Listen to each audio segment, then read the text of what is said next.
Setiap habis makan bawaannya itu enak, pengen muntah mual. Ini karena mah ya, asam lambung juga naik dan biasanya di hati itu kayak keras gitu, kencang ya. Ini ada caranya. Setiap bangun tidur sebelum makan dan minum dikompres dulu pakai air hangat dan juga hindari mengangkat beban-beban yang berat. Kemudian tenggorokan mengganjal. Aku juga bakalan bahas terkait kelainan. Yuk.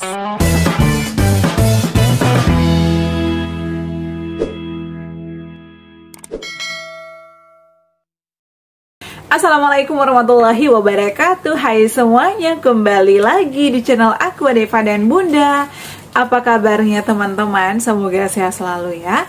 Di video kali ini aku bakal sharing lagi seputar asam lambung GERD anxiety psikosomatis. Tadi ada yang komen beberapa orang ya, Bu dokter, teman-teman, aku itu bukan dokter. Aku juga sharing hanya berdasarkan pengalaman. Aku juga mantan penjuang asam lambung gastritis. 1001 sensasi aku alami pada saat itu. Dan aku berjuang 3 tahun ya. Aku udah USG, endoskopi. Hasilnya itu adalah terjadi peradangan di dinding lambung aku. Jadi ada 1001 sensasi yang aku alami pada saat itu ya. Dan teman-teman, terima kasih yang selalu setia nonton video-video aku. Semoga bermanfaat. Tujuan utama aku adalah memotivasi kalian, membuat kalian bangkit dan terbebas dari sensasi asam lambung GERD anxiety psikosomatis. Karena aku pernah ada di posisi itu dimana kita butuh support ya, karena kita tuh setiap hari selalu dihantui rasa takut, kecemasan berlebih, dan juga sensasi-sensasi yang bermacam-macam. Itu membuat kita trauma, frustasi, dan bahkan kita nggak bisa makan saking banyaknya sensasi yang datang, yang kita alami membuat kita cepat capek. Tidur aja kadang susah, makan aja kadang takut, dan lain sebagainya.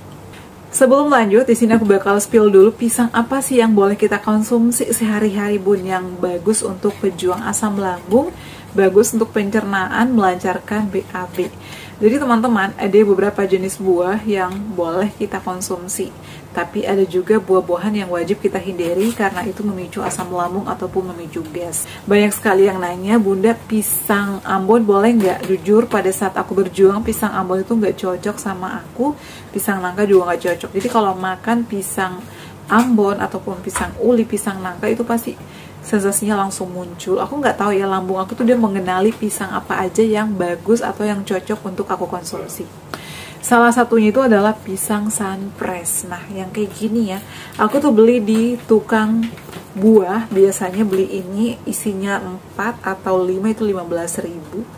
Dan itu rasanya emang manis, nggak ada asam-asamnya, kecut-kecutnya sama sekali nggak ada. Dan cari buah yang udah matang. Tapi jangan yang matang banget ya. Aku ini udah matang. Beli satu gini biasanya 2 hari juga habis karena isinya cuma 5. Kemudian selain sunpress, kita juga bisa konsumsi buah-buahan yang aman ya, seperti pisang barangan itu bagus, ataupun pisang kepok. Pasti kalau udah tahu ya pisang kepok kayak gimana, itu banyak dijual di mana-mana, di pasar juga banyak. Tapi kalau pisang kepok bisa direbus atau kukus, ataupun bisa dibikinin kue atau kolak. Aku sih biasanya kalau pisang kepok sering aku kukus ya, kemudian aku jadiin menu cemilan aku juga. Kadang habis makan oat ataupun aku kasih topping oat ya, tapi yang udah matang, yang udah dikukus, kadang yang direbus. Kemudian pisang barangan juga itu manis, jadi kalian boleh coba pisang barangan, itu juga bagus banget loh untuk lambung, dan itu juga bagus untuk pencernaan. Jadi ini salah satu pisang yang aku konsumsi. Biasanya aku selang-seling sama buah sunpress ya, pisang sunpress, pepaya, melon, ataupun buah naga, karena itu adalah buah-buahan yang aman dan cocok sama aku selama berjuang melawan asam lambung. Jadi kalian boleh coba di rumah. Tapi kalau misalnya dokter kalian tidak menyarankan, Bunda, dokterku melarang aku konsumsi pisang, it's okay, dihindari. Karena yang tahu kondisi kita itu kan hanya dokter yang merawat kita ya. Jadi teman-teman, kalau misalnya dokter kalian menyarankan untuk menghindari pisang, dihindari dulu, cari buah-buahan yang disaranin aja. Karena kan yang rawat itu dokter ya, yang mengetahui. Kalau aku sih saat itu dokterku nggak bilang kamu hindari ini ya, hindari itu, enggak. Cuman dokterku bilang kamu coba cari yang aman. Kalau misalnya nggak cocok ya hindari. Tapi kalau pisang sih aman-aman aja selagi itu pisang kayak sunpress ya, seperti yang aku jelasin tadi. Nah, Kemudian tadi banyak juga yang minta spill tepung Garut. Tepung Garut ini fungsinya apa sih? Ini sih mungkin dari aku aja, karena ini pengalaman aku, bukan dari dokter, bukan dari ilmu ahli gizi dan sebagainya. Ini hanya pengalaman pribadi aku. Aku tuh konsumsi tepung Garut ini adalah kurang lebih 2 tahun ya. Kemasan itu sekarang beda kayak gini. Dulu itu bungkusannya warna ada ijo-ijonya gitu ya, tapi sekarang sih ada juga mungkin. Cuman kalau langganan aku dari aku berjuang ya kayak gini. Kemarin aku beli itu sekitar 24.000, ada juga yang 30.000 include dengan gula arennya. Jadi kalian kalau mau samaan kayak aku, bisa aku cantumin di bawah sini link pembeliannya. Ini tepung Garut ini fungsinya menurut aku bisa melindungi dinding lambung aku yang luka, radang, ataupun iritasi. Karena apa? Aku itu diagnosanya adalah ada gastritis, peradangan di dinding lambung aku. Jadi teman-teman, kalau makan apapun kadang perih, nyeri, nyut-nyutan, kadang kayak disayat-sayat, terutama di pagi hari pada saat bangun tidur itu ya. Aku tuh perutnya kayak nggak enak, kadang aku tuh kayak merenges, kesakitan. Ya Allah, ini kenapa? Kadang aku mau sarapan aja tuh takut. Ini harus makan apa lagi? Muncullah temanku yang juga kena lambung. Dia tuh sampai dirawat di rumah sakit. Aku disaranin konsumsi ini ya. Dan juga tetangga aku yang pernah aku cerita, dia penjual warteg, saat ini udah sembuh dari lambung. Aku sih pengen wawancara dia ya, buat motivasi kalian juga. Cuman kadang nggak enak karena dia udah mak-mak banget ya, udah lumayan lah umurnya ya. Nah, kadang aku pengen wawancara dia, cuman belum waktu yang tepat aja. Karena kalau setiap aku ke wartegnya itu dia lagi sibuk ngelayanin orang, kadang lagi sibuk ngaduk-ngaduk ya makanan, karena dia penjual warteg. Dia udah sembuh, dia pernah dirawat di rumah sakit 1 bulan karena lambung. Gasnya juga banyak ya, pokoknya banyak banget sensasi yang dialami juga. Dan aku tuh direkomendasikan sama dia konsumsi tepung Garut. Setiap beli dulu selalu nanya aku, mau nitip nggak, biar sekalian ongkirnya kan lumayan ya, bagi 2 kayak gitu. Jadi buat kalian yang nanya apa sih fungsi tepung Garut, dokterku malahan nggak menyarankan atau melarang aku konsumsi ubi Garut, karena kalau konsumsi itu langsung kambuh. Jadi menurut aku sih cocok-cocokan juga ya. Kalau aku pada saat itu alhamdulillah cocok, makanya aku konsumsinya jangka panjang dan hasilnya emang bagus ya. Jadi sebelum kita makan apapun harus dilindungi atau ada pengantarnya, tepung Garut ataupun jenang gemi ya. Ini jenang gemi, ini instan, jadi bisa langsung dimasak. Udah ada gula arennya, ada yang rasa vanila, ada juga yang rasa pisang. Jadi sesuaikan dengan favorit kalian atau hobi kalian. Misalnya sukanya gula aren ya boleh beli yang gula aren. Nah, kemudian di sini aku juga bakal membahas beberapa pertanyaan dari kalian, karena dari tadi itu banyak sekali yang ngeluh, Bunda, tenggorokan aku tuh masih mengganjal. Masya Allah banget. Ini kenapa sih? Karena itu adalah cairan asam lambung yang kembali ke esofagus. Itu namanya sensasi GERD. Bunda, panas banget tenggorokan aku, panas banget perut aku, di dada juga panas. Bunda pernah nggak sih ngalamin ini? Nah teman-teman, jadi kalau misalnya kita lagi ngalamin dadanya panas, tenggorokannya mengganjal, ataupun lagi ngalamin panas, itu adalah karena reflux, cairan asam lambung yang kembali ke esofagus, karena katup lambung kita itu longgar ataupun kebuka. Jadi hati-hati, makannya jangan berlebihan, harus dikunyah halus. Habis makan jangan langsung tidur, agar cairan asam lambung kita itu nggak balik lagi ke kerongkongan, ke esofagus. Cara aku pada saat itu mengatasi ini, atur jadwalnya 2 jam sekali, porsinya kecil dan dikunyah halus. Habis makan jangan langsung tiduran, selonjoran aja dulu atau duduk di kursi. Aku tuh kadang sambil sanderan, sambil baca berita, atau sambil chatan sama siapa ya, lihat handphone. Tapi kalau kita kelamaan main handphone juga biasanya puyeng ya, jangan lama-lama. Kemudian habis itu kita terapkan pola makan kita, menu-menunya diperhatikan. Kemudian jangan berlebihan, hindari sambal ataupun yang pedas-pedas, mau sambal mau pakai cabai, merica, ataupun yang pedas-pedas yang lainnya kalau bisa dihindari. Kopi, kafein, soda, teh juga dihindari, karena itu adalah pemicu. Kemudian selain itu juga terapkan pola hidupnya, olahraga yang juga diterapkan, jangan begadang, jangan kecapean. Karena kalau kita kecapean juga ya, asam lambung itu bisa naik. Naiknya bisa kapan aja, asal kita meleng sedikit. Kalau belum benar-benar pulih itu bakalan kambuh lagi. Cara mengatasinya gimana kalau kita udah ngalamin tenggorokan mengganjal? Pertama, makannya menunya diperhatikan, jangan yang berlemak, pedas, kemudian tepung-tepungan berlebih ya, gurih-gurih juga.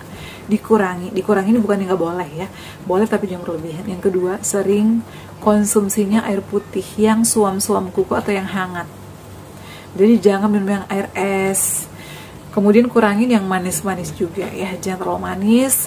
Selain itu juga kumur-kumur air garam.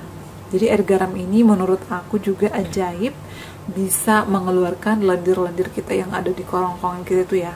Dan juga biasanya mulut kita terasa asam atau pahit itu bisa, kalau kita kumur-kumur air garam itu bisa merasakan hasil yang luar biasa. Cara aku pada saat itu ngelakuinnya 2 kali. Nanti aku contohin deh ya, buatin videonya. Aku ambil air hangat, kemudian tambahin setengah ujung sendok garam, aku kumur-kumur ya, kadang sampai gitu ya, keluar gitu. Jadi biasanya itu kayak lendir-lendirnya itu bakalan keluar pakai air garam tadi. Kemudian setelah kumur-kumur, gosok gigi. Setelah gosok giginya juga jangan cuman giginya doang digosok, gusinya juga, lidahnya juga harus perhatikan kebersihannya. Kemudian setelah itu kumur-kumur obat kumur ya, kayak Listerine dan sejenisnya. Itu bisa membuat kita plong, nafas kita juga lega. Agar teman-teman gak selalu mengganjal tenggorokannya ya. Kemudian wajib sih berjemur di matahari pagi, itu bagus banget agar keluar keringat dan kita tuh lebih semangat, lebih positif. Dan kalau aku itu habis olahraga ataupun berjemur di matahari pagi ataupun stretching, itu enak banget rasanya, tidur aku nyenyak, makan aku banyak, minum aku juga banyak, sama kayak badan itu kayak fresh terus gitu loh, nggak gampang capek. Karena biasanya ya kita itu pejuang asam lambung, gampang capek, gampang lemas, peredaran darah kita nggak lancar. Jadi harus sering gerak. Tapi jangan diforsir juga. Kata bunda harus sering gerak nih, jadi aku mau lari 10 kilo. Enggak gitu juga ya.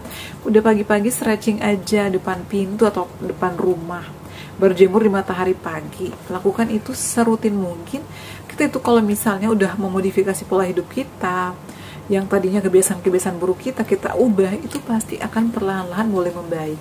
Kemudian pikiran itu dikontrol. Karena kalau misalnya pikiran kita masih sering cemas, masih sering takut, itu akan membuat kita itu kambuh-kambuhan terus.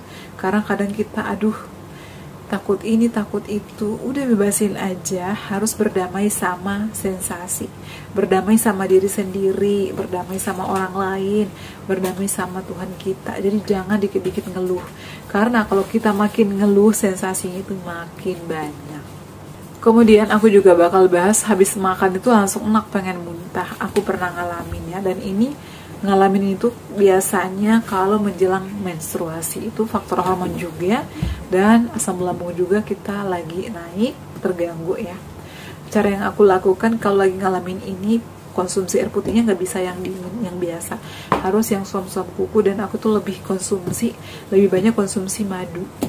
Jadi pagi-pagi itu habis sarapan harus minum yang madu aja 1 sendok. Tapi kalau misalnya nggak suka madu langsung dikonsumsi 1 sendok, tambahin aja ke air hangat suam-suam kuku, kasih madu 1-2 sendok. Konsumsi itu bisa menghilangkan rasa enak, kayak pokoknya pengen muntah, perutnya tuh lagi nggak enak, itu karena asam lambungnya ya, mahnya kita lagi kambuh. Kalau misalnya udah ngelakuin itu pasti tuh enakan, dan biasanya di ulu hati itu terasa penuh. Jadi teman-teman pada saat bangun tidur pertama kali ke dapur konsumsi air putih. Tapi kalau misalnya lagi kayak mengganjal dan perut ulu hati itu nggak enak, dikompres dulu, masak air putih, air panas ya. Kalau mendidih masukkan ke botol, kemudian dikompres. Di ulu hati itu taruh botol yang panas, yang hangat, tapi jangan ditekan banget. Itu enakan sekitar 3-5 hari itu kayak kita udah mulai enakan, nafas kita plong. Yang tadinya mengganjal itu langsung mulai membaik, mulai enakan, dan makan kita juga mulai enak. Biasanya itu aku kalau misalnya ulu hatinya udah plong, udah enakan, makannya bisa nambah. Yang penting kita perhatikan menunya, dan juga harus dikunyah halus agar nggak naik lagi. Kemudian hindari mengangkat beban-beban yang berat, karena itu yang membuat kita juga kadang enak ya. Jadi ulu hati tuh kayak keangkat gitu, tau gak sih? Aku juga dulu sering ngalamin ini, dan ini udah lama banget sih aku alamin. Pada saat SMA juga sering ngalamin ini, karena aku tuh mahnya dari SMA ya, cuman masih kategori ringan aja. Karena emang dari dulu kata mama aku tuh kadang suka menunda waktu makan. Makanya pas kena asam lambung, gastritis, luar biasa banget ya. Dan aku tuh sampai trauma banget. Aku nggak mau kambuh-kambuhan lagi, jadi aku memodifikasi semuanya. Aku rubah pola hidup aku, pola pikir aku berdamai sama sensasi, dan aku tuh nggak mau punya musuh, teman-teman. Kalau aku bermasalah sama orang, aku datangin, aku minta maaf kalaupun aku salah. Tapi kalau meskipun nggak salah, aku tuh datang, nggak mau, aku pengen damai. Aku nggak mau ada masalah sama siapapun. Aku hanya fokus sama kesehatanku, sama keluargaku, sama pekerjaanku, itu aja. Gak mau berurusan sama orang lain ya. Itu bukan berurusan masalah apa ya, masalah hal-hal yang negatif, kayak misalnya berantem, gak mau. Teman-teman aku aja tahu, kalau misalnya aku lagi ada salah paham, pasti aku datangin. Gak mau aku punya masalah sama orang, siapapun itu, saudara, teman kerja, ataupun tetangga, aku gak mau. Harus clear semuanya biar nyaman. Jadi kalau misalnya kita nggak ada masalah kan juga bawaannya nyaman aja, plong aja, aku nggak punya musuh, jadi ya kita juga bakalan berasa sehat-sehat aja. Kayak gitu ya teman-teman, semoga share kali ini bermanfaat. Terima kasih yang selalu setia nonton video-video aku. Yang belum sempat aku jawab, mohon ditunggu aja ya. Insya Allah mungkin besok aku live lagi, nantikan terus live aku dan video-video aku. Yang belum subscribe juga bantu subscribe ya. Dan terima kasih, jangan lupa bantu aku subscribe, like, komen, dan share. Assalamualaikum warahmatullahi wabarakatuh. Sampai ketemu lagi di video-video aku selanjutnya. Bye.